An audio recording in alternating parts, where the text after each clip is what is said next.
ఏఎన్ఎంల సమస్యల పరిష్కారం చేయాలని వనపర్తి కలెక్టర్ కార్యాలయం ముందు ఈ యొక్క నిరసన కార్యక్రమం నిర్వహించుకోవడం జరుగుతూ ఉంది. ప్రధానంగా ఇటీవల ఎగ్జామ్ రాసినటువంటి ఏఎన్ఎంలు ఎగ్జామ్లో క్వాలిఫై కాని వాళ్ళకు కూడా న్యాయం చేయాలని చెప్పేసి ఈరోజు ఏఎన్ఎంగా పనిచేస్తున్నటువంటి వాళ్లకు న్యాయం చేయాలని చెప్పేసి ఏఐటీసీగా మేము డిమాండ్ చేయడం అనేది జరుగుతూ ఉంది.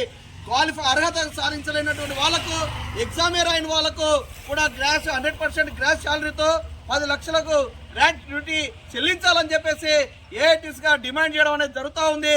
అదేవిధంగా పోస్టులను కూడా పెంచాలని చెప్పేసి ఈ సందర్భంగా డిమాండ్ చేయడం అనేది జరుగుతూ ఉంది. 2/23 ఏదైతే నోటిఫికేషన్ ఇచ్చిందో ఆ నోటిఫికేషన్ కు అదనంగా 2000 పోస్టులను పెంచాలి అని చెప్పేసి ఏఐటీసీగా డిమాండ్ చేస్తా ఉన్నాం.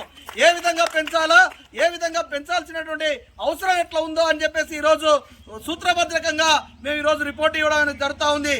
ఏఎన్ఎంలకు సంబంధించి ఓపీలు తీసుకుంటే పర్మనెంట్ గా పోస్టులు పెంచడానికి అవకాశం స్కోప్ కూడా ఉందని చెప్పేసి తెలియజేస్తా ఉన్నాం. ఆ రకమైనటువంటి పద్ధతుల్లో ఈరోజు సెకండ్ ఏఎన్ఎంకి సంబంధించినటువంటి పోస్టులు కూడా పెరగడానికి అవకాశం ఉంది. ఆ పద్ధతుల్లో పెంచితే ఇక్కడ ఎగ్జామ్ రాసిన వాళ్ళందరూ కూడా ఉత్తీర్ణులు కావడానికి అవకాశం ఉంటుంది. అందరికి కూడా జాబులు రావడానికి అవకాశం ఉందని చెప్పేసి తెలియజేస్తా ఉన్నాం.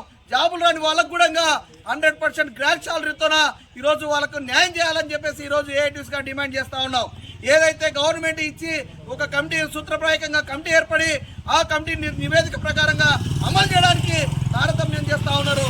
అమలు చేసడానికి కోసం ఇప్పటికే గతంలో ఎన్నోసార్లు ప్రిన్సిపల్ సెక్రటరీ కూడా మేము వినతి పత్రాలు ఇవ్వడం జరిగింది. ఆ సమస్యల పరిష్కారం చేయకపోగా జనవరి 27వ తారీఖు నాడు ప్రిన్సిపల్ సెక్రటరీ గారికి సమ్మె నోటీసులు ఇవ్వడం జరిగింది. కార్మికులు తీవ్ర ఆవేదనతో ఉన్నారు, మనోవేదనతో ఉన్నారు. వాళ్ళ ఓపికను నశించడం అనేది కరెక్ట్ కాదు. ఈ రాష్ట్ర ప్రభుత్వానికి కాంగ్రెస్ ప్రభుత్వానికి హెచ్చరిక చేస్తా ఉన్నాం. కార్మికుల యొక్క ఆక్రమణ ద్వారాలకు గురి కాకముందే ఈ యొక్క సమస్యల పరిష్కారం చేయాలి. లేని ఎడల ఫిబ్రవరి 17వ తారీఖు నాడు ఈ నెల 17వ తారీఖు నాడు ఈ రాష్ట్ర ప్రభుత్వం పైన సమ్మె సైరన్ మోగిస్తాం. తస్మాత్ జాగ్రత్త.